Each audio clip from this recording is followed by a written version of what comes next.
اعوذ باللہ من الشیطان الرجیم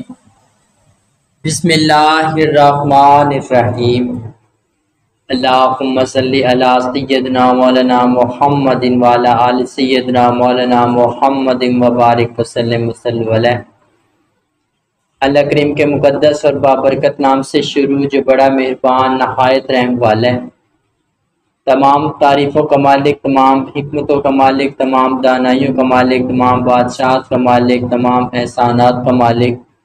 دعائے اس کریم ذات سے ہم سب کی حاضری اپنی بارگاہ میں قبول و منظور فرمائے۔ ہم سب کی حاضری اپنی بارگاہ میں قبول و منظور فرما کر ہم سب کو بہت سارا اجر عظیم عطا فرمائے۔ ہم سب کے تمام صغیرہ کبیرہ گناہ معاف فرمائے، ہر قسم کی آفت اور بلیات سے امان عطا فرمائے۔ سرکار دو عالم صلی اللہ علیہ وآلہ وسلم کی سچی اور پکی محبت اور چاہت نصیب فرمائے۔ ہم سب کا خاتمہ ایمان بالخیر فرمائے،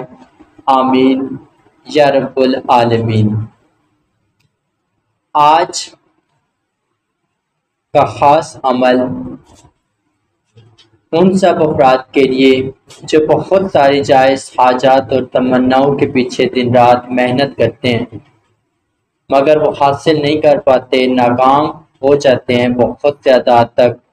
ان کی زندگی کے اندر اداسی اور غمزدگی کی کیفیات ظاہر ہونا شروع ہو جاتی ہیں۔ ان سب افراد کی ان مشکلات کے خاتمے کے لیے آج کا عمل دیے جا رہا ہے کہ تمام کے تمام افراد جو بھی ان کی جائز حاجات اور تمنائیں ہیں، اللہ اپنے حبیب کی محبت اور چاہت کے صدقے وہ ان کو نصیب کر دے اور ان کی تمام خطاؤں کو معاف کر دے جو ان کی حاجات کے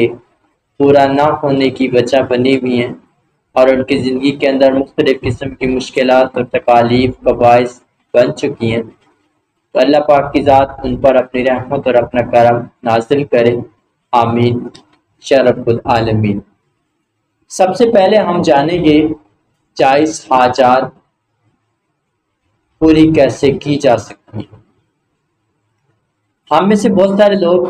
وظائف، ذکر و عمل، عبادات کی طرف راغب ہوتے ہیں، لیکن میں ہر اپنے بیان کے اندر یہ بات واضح طور پر کہتا ہوں کہ کوئی بھی کلام ہے وہ آپ کی مدد کرتا ہے اپنے غائب سے، ایک آپ کو مورلی سپورٹ دے رہا ہوتا ہے کہ آپ اپنے حوصلے کو نہ ہاریں، آپ اللہ اور اس کے رسول کے فرمان کے ساتھ جڑے رہیں۔ آپ کی زندگی میں آہستگی سے روشنی آ رہی ہے اور بہت جلد وہ روشنی مکمل ہو جائے گی۔ اب پہلی چیز کہ خواہش انسان کے اندر جب جاگتی ہے تو کون کون سی صورتوں میں اس کا آغاز ہوتا ہے؟ تو پہلی جو اس کی صورت ہوتی ہے وہ ہوتی ہے انسان کی آزمائش۔ دوسری جو صورت ہوتی ہے وہ ہوتی ہے سزا۔ تیسری جو صورت ہوتی ہے وہ ہوتی ہے جزا۔ یاد رکھیے گا، سزا ہمیشہ دوسری خواہش ہوتی ہے، دوسری صورت میں آتی ہے، اور جزا آخری صورت میں آتی ہے جو انسان کے دل میں خواہش پیدا ہو رہی ہوتی ہے۔ اب سب سے پہلے جو چیز ہم نے بیان کی کہ انسان کو جو آزمائش کے روپ میں ایک خواہش ملی ہے، اس کے اندر ایک محبوب کا اس کو حاصل ہونا، ایک جگہ کا اس کو مل جانا، ایک انسان کو بہت بڑی خوشی کا مل جانا، کوئی ایسا کام جو کہ اس کی زندگی کے اندر نہ ہونے والا ہو یا اس کو ناممکن لگتا ہو اور وہ ہو جائے یا اس کے دل میں اس کا خیال اتر جائے، تو یہ ایک آزمائش کی خواہش ہوتی ہے۔ اس آزمائش کی خواہش میں بہت سارے انسان ڈول جاتے ہیں۔ کئی لوگوں کے عقائد، ان کے ایمان کی جانچ کاری ہو رہی ہوتی ہے کہ وہ افراد اللہ اور اس کے رسول کے فرمان پر کتنا کامل رہتے ہیں، کتنے ان کے عقائد ان چیزوں پر پختہ ہیں، کتنا وہ اللہ اور اس کے رسول کے فیصلوں کو صدق کے دل سے تسلیم کرنے کی اہلیت رکھتے ہیں، کتنا وہ اپنی خواہشات کو برتر سمجھتے ہیں، اور کتنا وہ اللہ اور اس کے رسول کے فرمان کو ان کو اہمیت دینے کی طرف راغب رہتے ہیں۔ جب پہلا منظر انسان کا مکمل ہوتا ہے تو انسان کی زندگی، جب انسان بہت سارے واضح طور پر بیان دے رہا ہوتا ہے کہ وہ بہت نیک ہے، بہت عاجز ہے، بہت شریف ہے، اور اللہ پاک کی ذات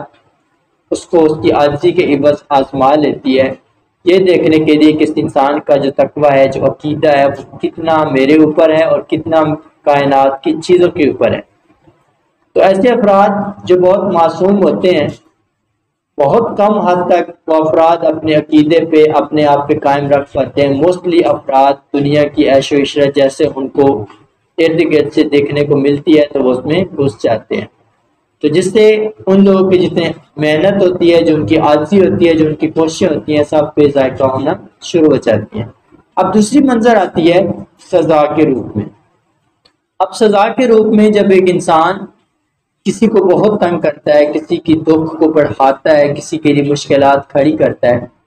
لوگوں کو بار بار برائی کے راستے کو طرف راغب کرواتا ہے، لوگوں کو بار بار بدی گمراہی کی طرف دھکیلتا رہتا ہے،